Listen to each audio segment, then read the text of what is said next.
Out for an early walk. Actually, I've been up for like 4 hours. Sometimes I get these blips in my sleep, maybe once every week and a half to 2 weeks, where there's something that I know I need to get done that I've been struggling to do or to make the time for. And it's like my brain just wakes me up and says, right, we're getting up now, we're doing it now, we're getting it out of the way. Normally I try to resist for about an hour, see if I can get back to sleep. But if I can't, I just go with it and trust that I'll have enough energy to see the day through and I'll catch up on sleep the next day. So what was it today? It was an article that I'm writing for a magazine called Training Journal to promote the podcast that I'm launching with a couple of industry colleagues. The podcast is called Learning Uncut. It's launching on the 12th of June. We're doing interviews with learning and development professionals in Australia and New Zealand about a project or initiative or approach they've implemented, what worked, why they implemented it, how they did it. It's really exciting. I've really enjoyed the episodes we've recorded so far, and I'm finding it's challenging my assumptions about what great learning looks like and what it takes to create great learning. I've got a lot of deadlines for paid work projects this week, so I wanted to get this out of the way because I knew it would just slip, and timing is everything. We've got a month till launch, so I really want to get some of the promotion happening.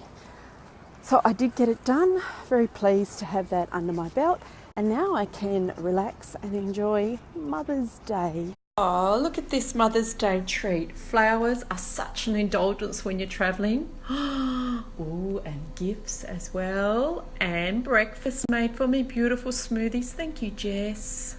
Mother's Day spa time. We finally got round to using the spa at the apartment block we're staying at. One of the things that I've got kicking off this week that I'm trying to get a little ahead of the game on is I'm facilitating a course on social and collaborative learning for the AITD. Now the course runs for 8 weeks. I've got 8 weeks worth of modules and content loaded to the platform. First time I'm using it, the Curator platform, quite straightforward to use. And within each module there's basically a set of activities or resources loaded. So for instance here we've got an article that's been loaded, and a question that's posed. People have to respond to this question to generate some online discussion. So you can see that a lot of it is self-paced. I'll be keeping an eye on this online discussion over the 8 weeks, commenting as appropriate on the discussion that's being generated. And I'm also running 3 webinars during the course of the 8 weeks, starting with one this Tuesday, which is an introduction to the program as well as an overview of some key social learning theory. So a bit dry this first week. I really much prefer getting my hands dirty on the practical stuff, but a little bit of theory to ground what you're doing and help you to think through the effectiveness of what you're doing, as well as a research base to provide some evidence for what you're doing is useful as well. So I've got a stack of questions that I'm sending off to my contact point at the AITD to help me get organised for the program. Really looking forward to facilitating this program. Social and collaborative learning is an area that I really love. I've done a lot of work with in organisations. I find it deeply respectful of people and quite transformative of the way people not only learn but work and integrate their learning with their work. So huge fan, huge advocate of social and collaborative learning. Okay, as you can see, I've done my weekly review and I actually managed to get a lot done last week, particularly around creating and delivering things to do with the podcast and preparation for workshop delivery in Brisbane this coming week. That's on Thursday.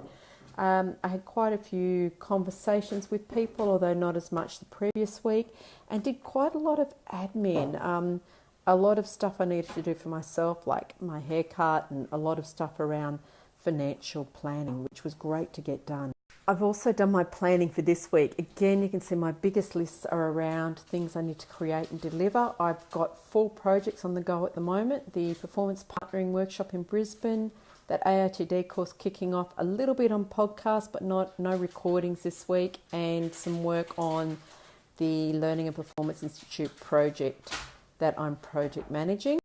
In terms of contributions, got the Australian Institute of Training and Development Conference at the end of the first week in June. I need to do some preparation for a panel I'll be hosting, as well as a meeting with the other person who's chairing one day of the conference with me. I'm doing one day, she's doing another. A whole stack of admin type stuff to action. And I've set myself a big goal this week to get back into a daily dispatch, which is a working out loud post every Monday to Friday, short post on my professional blog site about something I've worked on that day, where I talk about the process I've used. Let's see how I go with that. That's it from me today, and my lovely daughter has treated me to such a nice Mother's Day. She's cooked breakfast and lunch and now cooking dinner for me, so it's been such a treat to have a day off food preparation. Thank you, my darling.